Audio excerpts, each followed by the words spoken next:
Volpo Studios.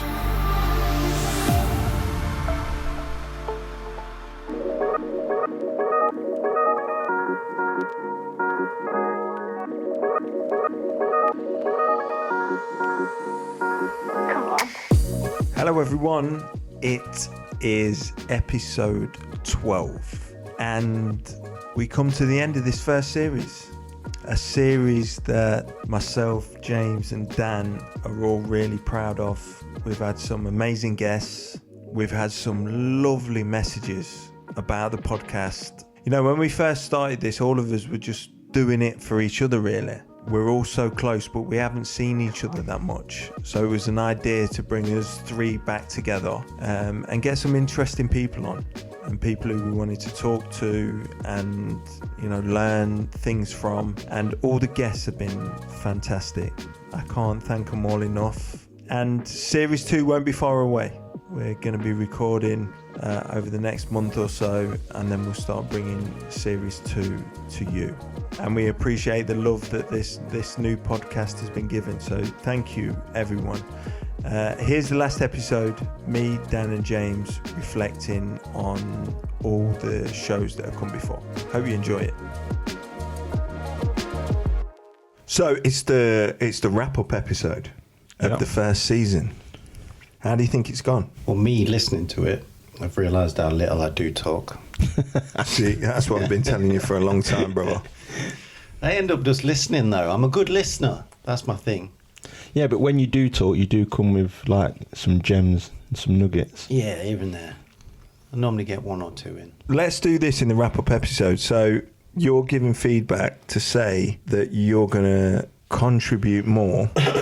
Excuse me. No, I'm not saying I'm going to contribute more, because I do. I've got my own process. I sit there listening, and then I drop in a question here or there of the answers that I want to hear, and then you two do you talking. I don't mind doing it. But let me tell you that I like doing that. That's quite selfish, though, because when you're on a podcast, you're supposed to ask questions not just for yourself and the benefit of you, it's for the audience who are listening. Yeah, but I am the audience, because I'm sitting there listening, and I want the question that I'm about to ask, the answering.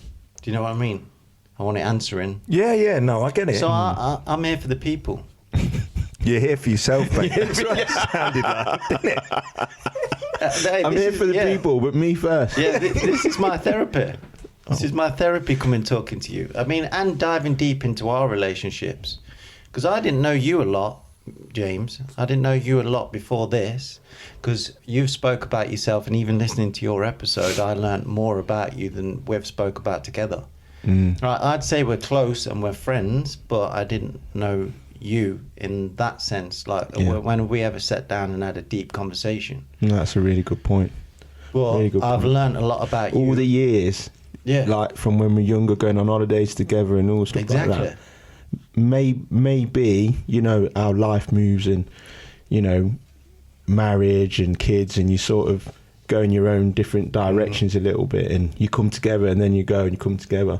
You maybe don't quite get those opportunities where it's just each other to go. Well, especially not me and you. Me and you have. Yeah. But not you and me. But that's a really good point. Well, it's been good, because I've dove into you as a person. Yeah. Which is great. Yeah, vice versa, mate. I didn't know that, you know, the issues that you were struggling with. Yeah. You know, so it's definitely been an eye opener, and definitely brought us all closer together again. 100%. No, it's been brilliant. That's why I say it's my therapy. So I remember giving feedback in about was it after the second or third episode? From the first episode. Yeah, because we kind of referred to it in some of the episodes, but you two nicknamed me the Fat Controller from how I was sort of controlling things about this podcast. And I do it from a place of love. It's not like I'm trying to, it has to be like this, because the great thing about this, and you two have just touched on it, we always said from the start, if we're going to do it, we're going to do it totally honest, and we're going to get guests on who we're interested in, a lot of people, I got a few messages, and I think some of you two did as well, after the first few episodes, because we had lots of different people on this series, haven't we? Yeah. And some heavily delve into mental health, some of the episodes, and some don't. It sort of skirted around the edge of mental health. It was more about life, and we always said from the start, this is not a mental health podcast. Conversation, invite people on, and we just talk and we see what comes out. Yeah. And I got a few messages saying that one weren't even about anything to do with mental health. Like, because obviously, really? yeah, quite a few. And you're looking at it and you think, well, it wasn't about mental health from the start. I mean, I know it's called Out the Darkness, but the book Out the Darkness was not meant to be written as a mental health book. It was just a lived experience on life. Yeah. Life story. Yeah, life stories. And that's what we wanted to make this podcast. And the great thing, I think, what we've achieved in this first series is we're not looking...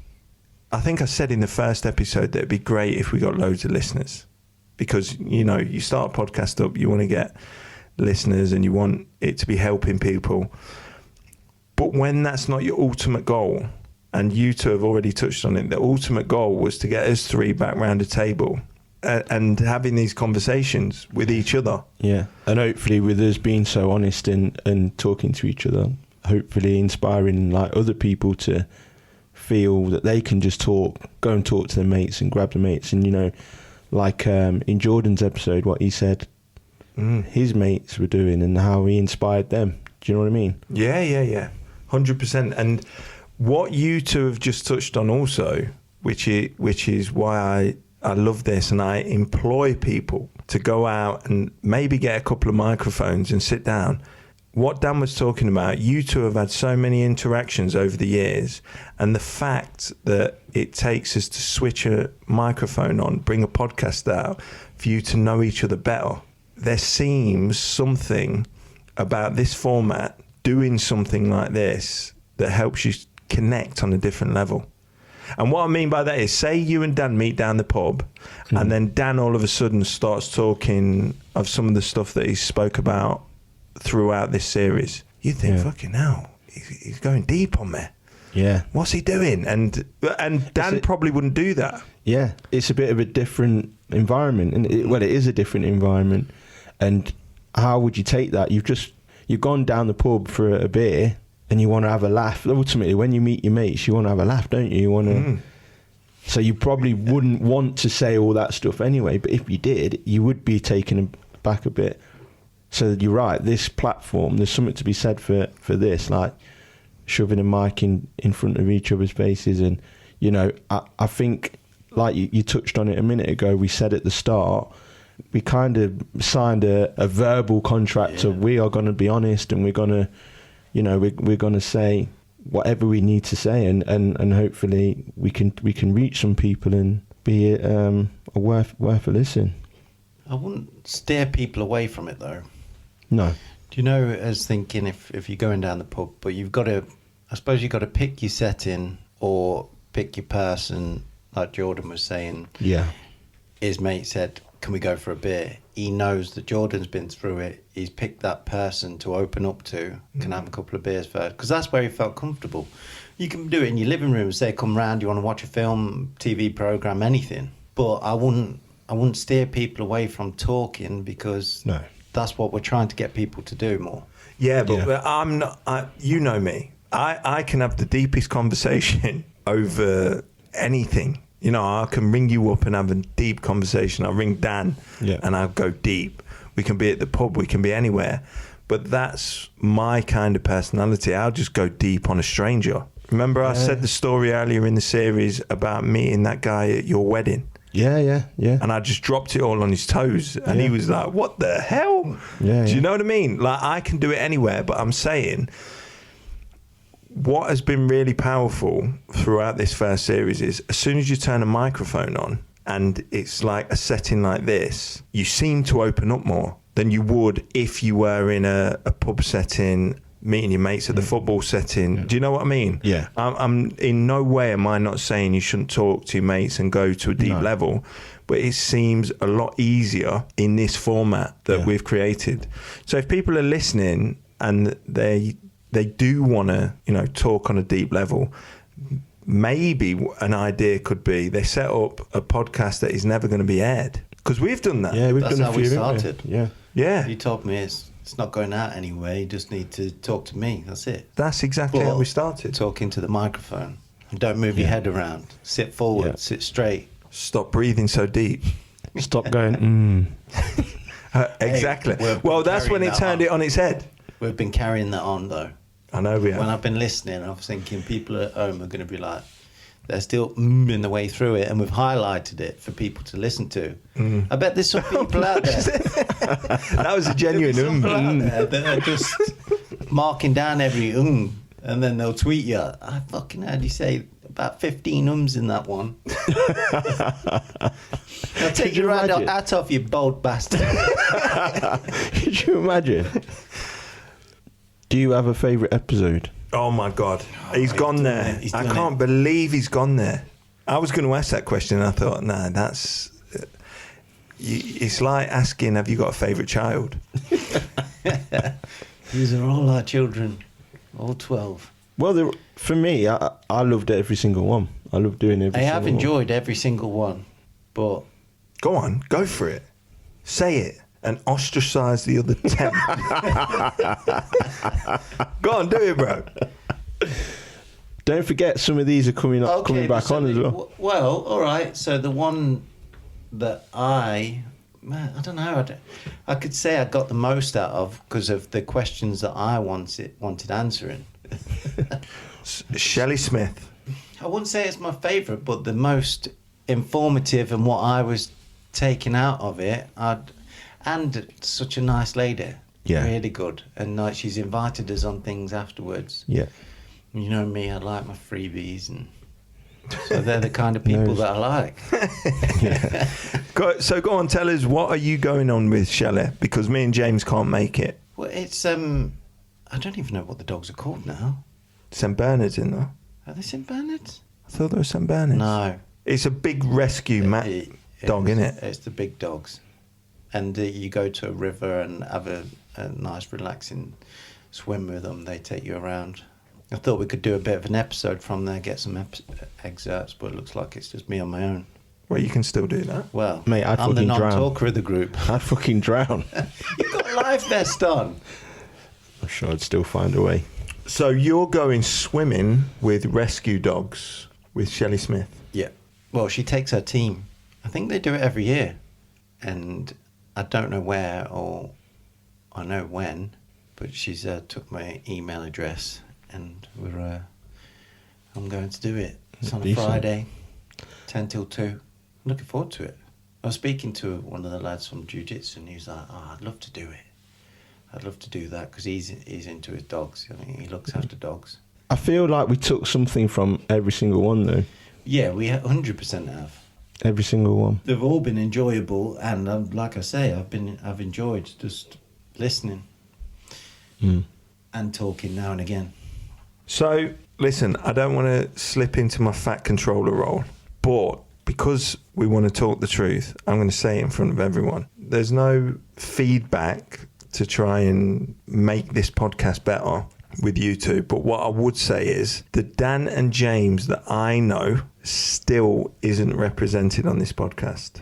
Yeah, I get that. Yeah, that's fair. Do you understand what I mean? So Yeah. I think, and this is a very normal thing, is when you're putting yourself out there to the public, you want to portray that you're quite eloquent, that you don't swear too much, that you're a nice guy, which you both are, and that having that thought process holds your real personality back a little bit. Yeah. And both of you still do that. And I want this audience to know you both how I know you.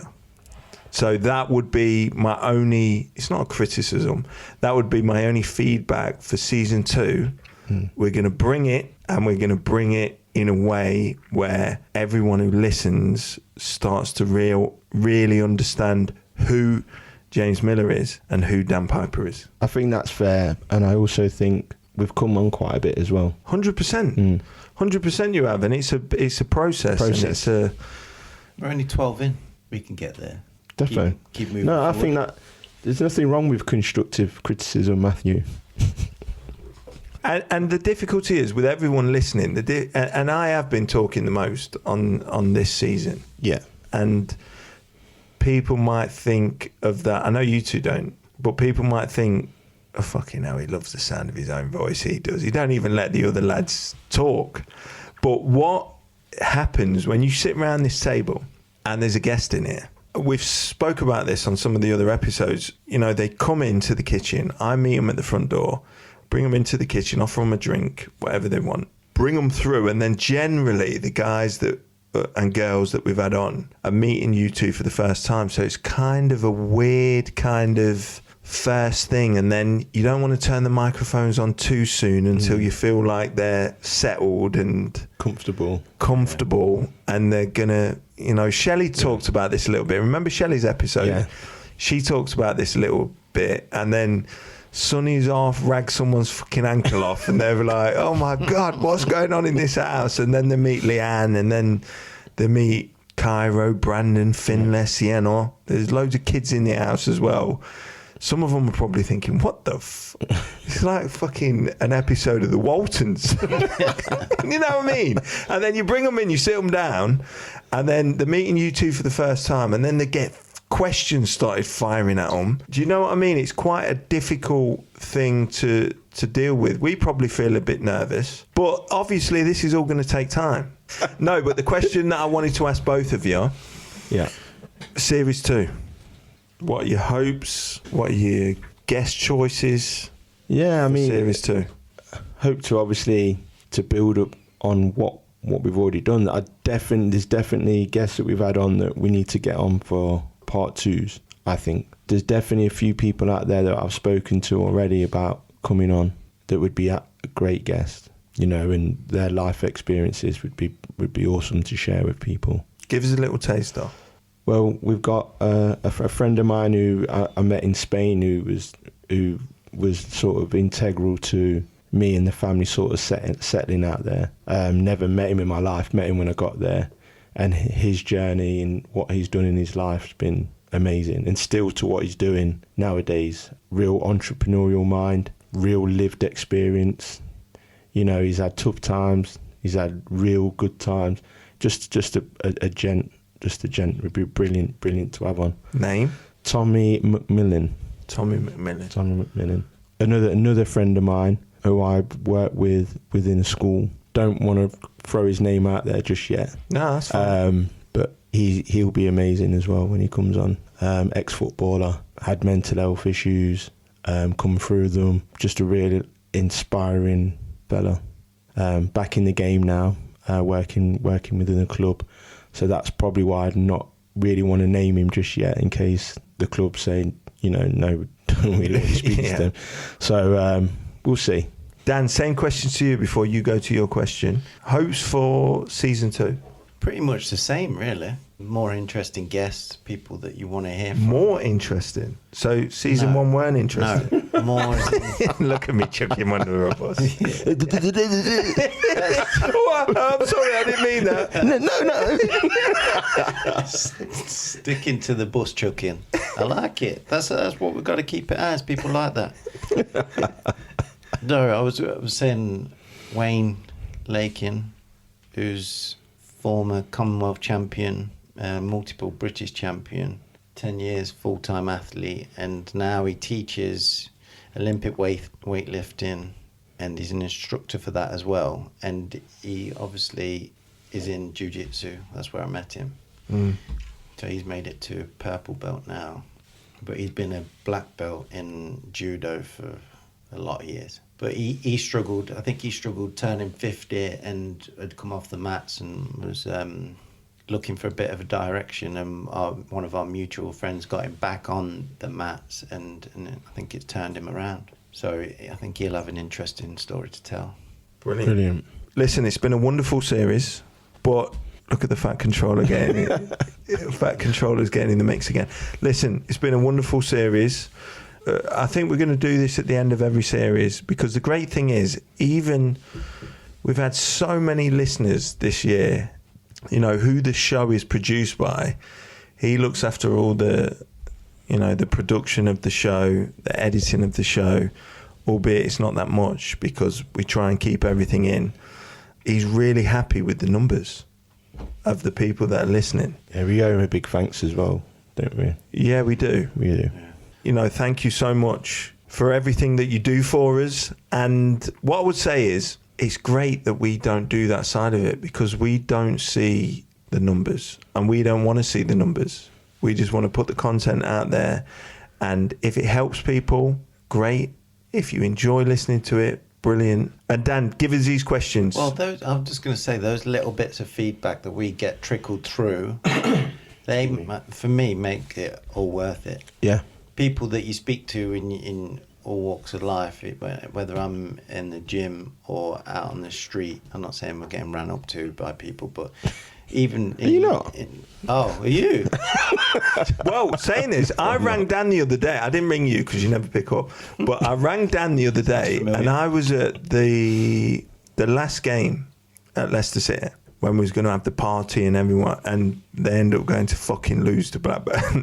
But we still had a party afterwards, and in that party, I think I told you there was 5 separate people that weren't connected came up to me and said, loving the podcast. And I was like, oh, thank you so much. Yeah, we're going to put another one out tomorrow at the parade. No, not the When You're Smiling football podcast. Out the Darkness podcast, mate. Oh, and I wow. was like, oh, shit. Because because at BBC Radio Leicester, the When You're Smiling podcast is like quite a popular podcast. Yeah. So I automatically assume people are talking about that. And the 5 people that came up to me were talking about Out the Darkness. Wow. So I was like, All shit. separate? Buzzing. All separate, not connected. Nice. So I went to the toilet and I rang Dan and I was like, listen, we're putting stuff out there and it's a good thing that we don't know the numbers and we don't care about the numbers. Well, I do. I just want to put content out there that might help people. And if Yeah. it does, great. Right, hit us with these questions, bruv. No, there's only one. Oh, okay. There's only one. It's only because... We've just been talking for the last 5 minutes how fucking popular the podcast is. He says he's got some questions for us, and then he says it's only one. Go on, give it us. Maybe in season 2, that's what we need to do. We need to. Well, people don't Put some know. I mean, questions out there. even this lady she started it with, I don't know whether there will be opportunities for questions. So we need to make ourselves open for them, I suppose, and say we're open to questions. And But on people need the- to remember we're not experts. No, No, we can it's answer not. from a But we lived can experience. answer from a lived No, experience, but we're they not know experts. that. We're not PhDs. So she's saying, I don't know whether there will be opportunities for questions, which there probably will be. But I'm really interested to hear about Matt's OCD and whether he believes it's related to him being an ex-sportsman, setting the bar high, perfection and fear/feeling of failure when expectation isn't met. So what I'd say is, first of all, we can't get you reading something out again on the microphone because you can badly tell he's reading it, can't you? No, well, I said Fucking I'm hell, going to bro. read it out. Do it again, because I couldn't even understand that. It was so fucking broken. I was trying to do it, so I thought it was fucking AI reading that. I don't know whether. So I don't know whether there will be opportunities for questions. Into but the microphone, please, bro. Fucking hell. I'm not trying to be the fat controller, but you two make it hard. I've got to keep telling you. Yeah, well, Fucking hell. I was the only listener when you started off. I had to listen to all your ums and ahs when you first started radio. I know you're brilliant now, but I still listened. No. Listen, I'm joking. Do you want I've got you the read it? No. I've No, got you the read question. Okay, I'll read it. So, when you are a broadcaster working for the BBC, this is how you would read it. I don't know whether there will be opportunities for questions, but I'm really interested to hear about Matt's OCD and whether he believes it's related to him being an ex-sportsman, setting the bar high, perfection and fear, feeling of failure when expectation isn't met. That's how we do it in the BBC, everyone. I forgot you worked for them, mate. I think I've said it on every single episode. Well, when I'm at the BBC. Yeah. No, do you know what? It's a great question, and I've always thought this, but what I always refer back to, Dan, and you'll know this, James won't, and I don't really want to say it on here, but because we're open and honest on this podcast, I'll say it. The first time I realised I had a massive fucking problem, when Dad was at home, I think I was about 7 or 8, and we got our first dog. This is a weird story, but it will highlight to everyone that I've had this since I was a little kid. So I was playing football at this time, of course, but we had a white dog. His name was Axel. He was a little Staffordshire Bull Terrier cross, weren't he? Fucking loved that dog. Jack Russell. Yeah, with the Jack Russell. Great dog, vicious as fuck, but loved us to He death. wasn't vicious. He was vicious to people that didn't know him. Well, yeah. The postman would not be saying he ain't vicious. Yeah, true. Postman They was piss shit all scared dogs of him. off. Yeah, postman, milkman, everyone. Shit scared of him. But to me, Dan, my mum especially, and my dad, even though my dad didn't like dogs. So we got him and he was in the house, and then all of a sudden you start understanding about molting of dogs and fucking white hairs everywhere. And what I used to do at night is sit. My old man was watching the TV and I used to sit there. Do you remember this, Dan? I used to sit there and pick every single white hair out my dad's socks while he's watching TV. Drive you mad. Oh my God, mate. It would drive me mad.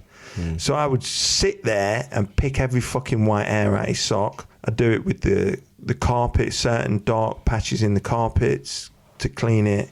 And then about a year later, my mum said to me, I think you've got OCD. And I didn't know what that is at 8 years old. So I was like, what's that? And she was like, well, normally it's like people that like things really organised and really clean, tidy, blah, blah, blah, blah, blah. The house is a fucking shithole. Why don't you start round the house? And then I did. But I had this one cupboard that I would throw everything in. So I would clean the house from 8 years old. Like my mum's stuff, Dan's stuff, my dad's stuff. The house would always be immaculate because I would always tidy up and clean and then throw it all in this cupboard as like the messy cupboard, because I could compartmentalize that in my brain that is the messy bit. Yeah. But everywhere else has to be tidy. And sort of since that age, that's how I've always been. But it has worked like that with every job that I've had. My football career, the way you wear your shin pads, the way you wear your socks, the way where your boots are put. So it's always been there. And I think football probably reinforced it, trying to be like that. But I'm like that now with work. So I run all the bank accounts at work. And if, say, you're moving money or you're paying a bill, if one of the accounts, because there's like 6 or 7 accounts at work now, if one of the accounts is, say for instance, 3,242p, I will have to move that 42p from that account to make it a clean looking number and put it somewhere else that also equals that account. So at the petrol pump, you hit that penny over 60 £60 and a penny, you're going to £65. £65. 65. 100%. Yeah. That's how my brain works. And I'd go up to the one. I'd go up to the one, the next one. I just put it back and say, oh, I missed the 20. Missed the 60. Yeah, but that's because you've not got a brain like mine. But my brain is like that. And they noticed that in rehab in Tony Adams' place. And a lot of that can be related to addiction problems, habit. It helps you as well. Of course it helps me, because it keeps the fucking house clean for a start. Don't a lot of sports and people with disciplines, don't they develop it? Is it something that can be developed? I mean, like if you're in a discipline and you've got routines and you've got to do this and you've got to be here and you've got to be that, and you get these routines. Because I think, well, you know me, I'm the same with cleaning. I'm obsessed with cleaning and keeping things clean, Neat, tidy, neat, tidy. You know, wherever I've lived has always been minimal. I can't deal with clutter. This is what they say, isn't it?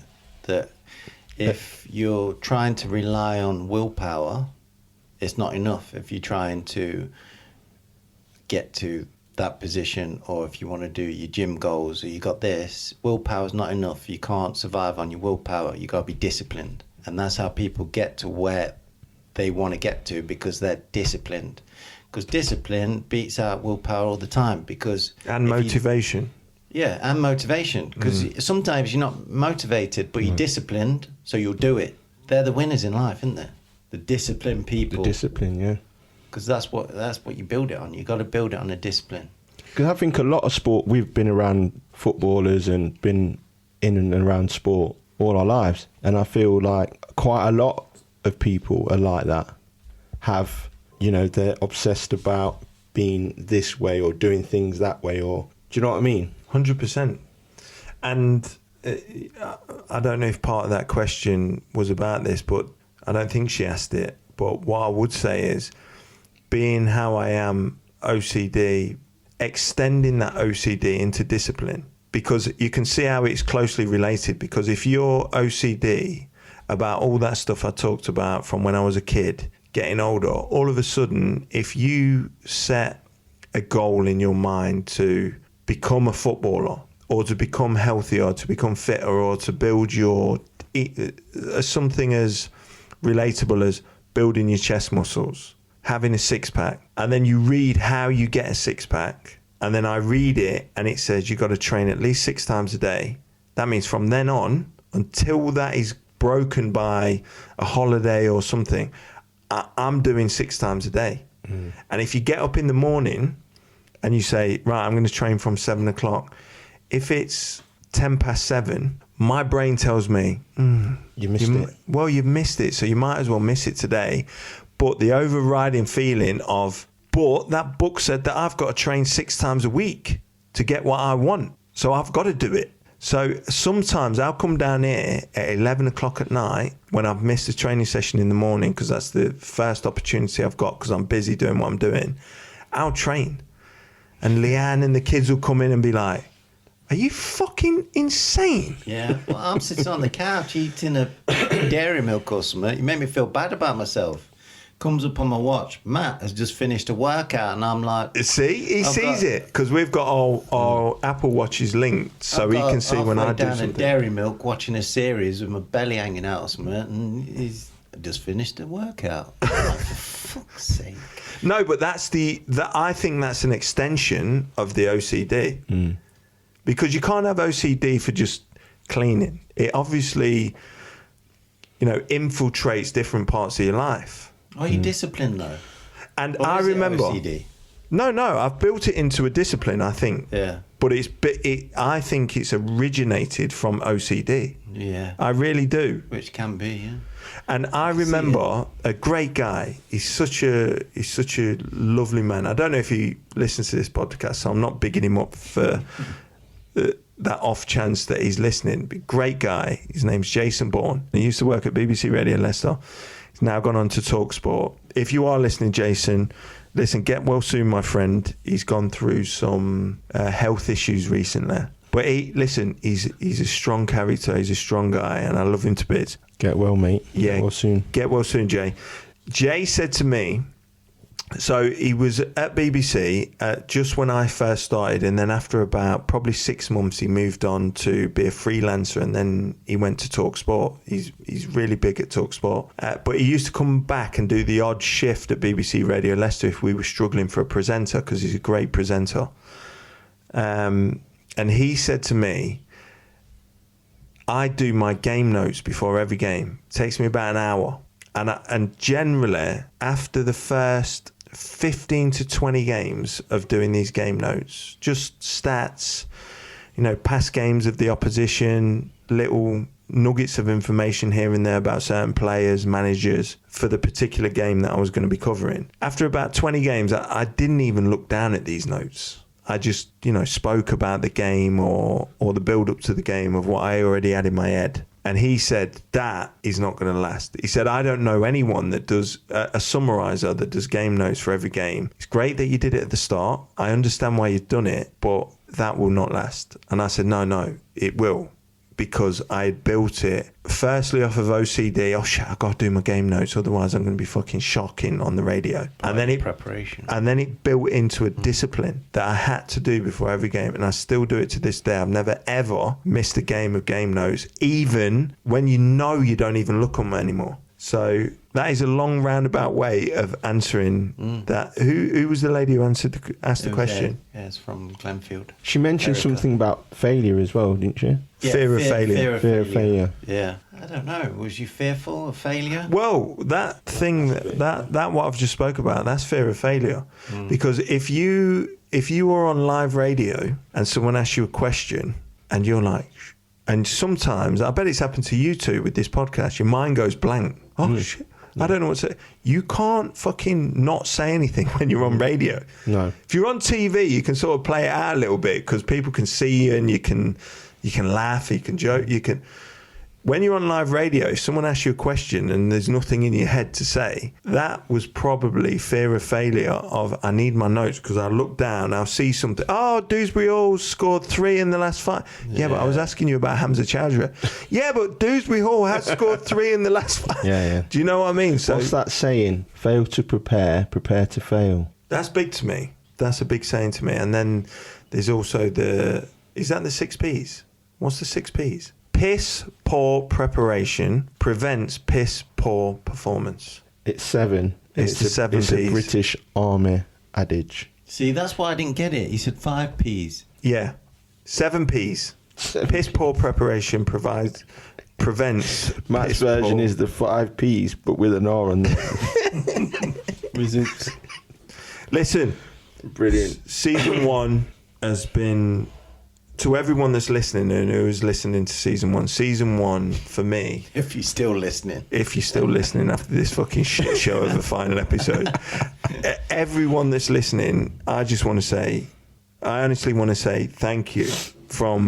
I can't talk for the other two, but from the bottom of my heart, I really appreciate you listening, giving us the feedback, and just sticking with us throughout these episodes. To all the guests that have been on, I want to say a massive, massive thank you, because, Dan's named his favourite, but I would never do that because everyone's been amazing in their own different way. And that's not me sitting on the fence. I'm being serious. Everyone that we've had on from, I ain't going to name them all now but You can't remember. I'm chucking you under the bus. no, listen. If you're gonna stick it on me like that, one of the best episodes that I thought of this season was episode 1.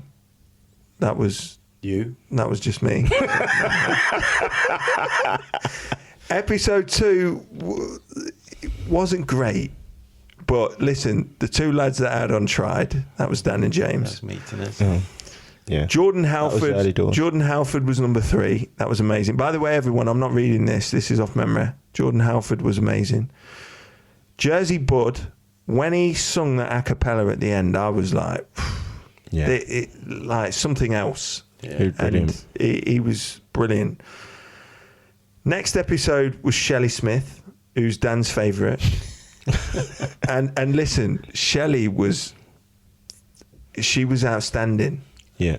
She was, and it gave us a different viewpoint. I think what we were hoping for, the reason why we asked Shelley to come on is because she's a counsellor, and she works with counsellors and psychotherapists, and she gave us that viewpoint, really detailed, I thought, which is powerful for what we're trying to do, because something that really helped me was talking to a counsellor and a psychotherapist. And I think a lot of people, men especially, would never think to go down that sort of line to get help with their mental health. And I thought she spoke on it so well and gave you an insight of why it's nothing to be fearful of. So she was brilliant. And then we had on Afro Mandan, who's with us now. Oh, no, that was my favourite episode.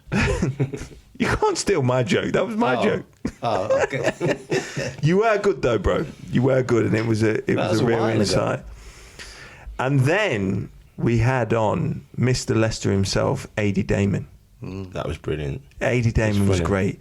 It was All the bold chats. yeah, but I but checked this out is that one. Oh, all right, mate. this is what I really enjoyed about that episode, because it, even though it was fun and sort of really vibrant, and Adi was fucking turned into the presenter, questioning us three, didn't it? Yeah. And We got so- deep. He about brought Yeah, a tear yeah. to my eye when I was answering one of his questions. How did that make you feel, Dan? I know. Hey, I'm going to tell you. Well, this is what I mean. So Adi sort of flipped it on us, and then we flipped it back on him, because I was like, "Yo, bro, this ain't your show. Your show's on BBC Radio Leicester, waking people up. Like, let us talk to you and ask you questions." And the thing that I take away from that show, it was really fun, vibrant, but it did, when I listened back to it, it did have a theme of, you know, touching on mental health through it. We talked Yeah. about imposter syndrome and Yeah. and things like that. And that's what I mean. So when people are thinking that you're going to tune in and it's going to be doom, gloom, it's going to be all about mental health and mental health only, it's not. That's not how we want it. There are going to be certain episodes that are more mental health based, but some of them are just going to be about life with a theme, Yeah. of mental health running through it. So listen, Big Bold Ada was great. And then next up we had Chris Shaw, talks about Reboot, and what we were all hoping from that is Chris Shaw is a part of Reboot with us three, but what we were more hoping from that episode is to talk about sort of funding and charity side, and how there's a lot of people that have great ideas but they don't know how to get the funding, they don't know how to set up the charities, the community interest companies, and how might they be able to do that. Yeah. His information was so powerful for that. And then we had Kerry Quincy, who is a psychologist. She teaches psychology at DMU University. Got a PhD. I think she was our first PhD. I don't think any of the other guests so far had a PhD. But the insight from that level, I got so many messages personally. I told you both about this after that episode, of how much, you know, people really valued that episode, and how Kerry sort of portrayed sort of that information Yeah. in a real, You got it across well. in a real For you to powerful, understand it. in a real powerful way, but very relatable and understandable. And I thought that was powerful. And then obviously the VMU, the men's VMU that she set up, highlighted a really important issue that not a lot of people talk about or know about, you know, breast cancer in males. Yeah. So that was a fantastic episode. Look at it, look at me bigging up all our episodes, but they're great to us. Yeah. And if it feels great to us, I hope it helps others. And then next up was James Miller, the brother from another mother. I got a lot from that one. Yeah. I said that in the start. I've found out a lot in that one. Yeah, you messaged me, And- didn't you? You messaged me. I I said appreciate it was a it. really good episode. And Mind you, I've said in this episode, what we're doing now, that a lot of people don't know you too well, but I keep forgetting about your single episodes, because people would have got to know you a lot more from those episodes. yeah, I didn't get any feedback though. I got from that just what you Sometimes sent me. people are scared of giving feedback Yeah. because they don't know what to say. But I thought it was Maybe I got a lot of feedback from that episode and a lot of love. Oh, really? Yeah, not so much about you. Probably people listened to that episode and the running theme was it of when I came out the shower. A lot of people thought you was a cruel motherfucker. That's probably why you didn't get no feedback, mate. I still wake up with Rat nightmares tail is about my that. It's got blood in it. I was laughing at that. And then we sort of finished the series, or the penultimate one of the series, but it was our last guest of the series, was Nick Hodges. And talking about his beautiful little boy, Bodie, that sadly passed away at 10 months. 10 months old, Bodie was, from a choking accident. It was such a powerful episode, but for me, it was the sort of hardest one to do throughout? Because I think, am I right in saying that you two get a little nervous when we get a guest in and we're talking to them? I'm not too bad, but I do. I think in the early few that we did, I was nervous about Nick. Yeah, I can't lie, I was. Yeah, because it's as we're all parents, aren't we? And we're trying to be respectful, trying to be. You don't want to ask the wrong question. You definitely don't want to ask the wrong questions, or being try sensitive. And, anyway. being sensitive and try and trigger something.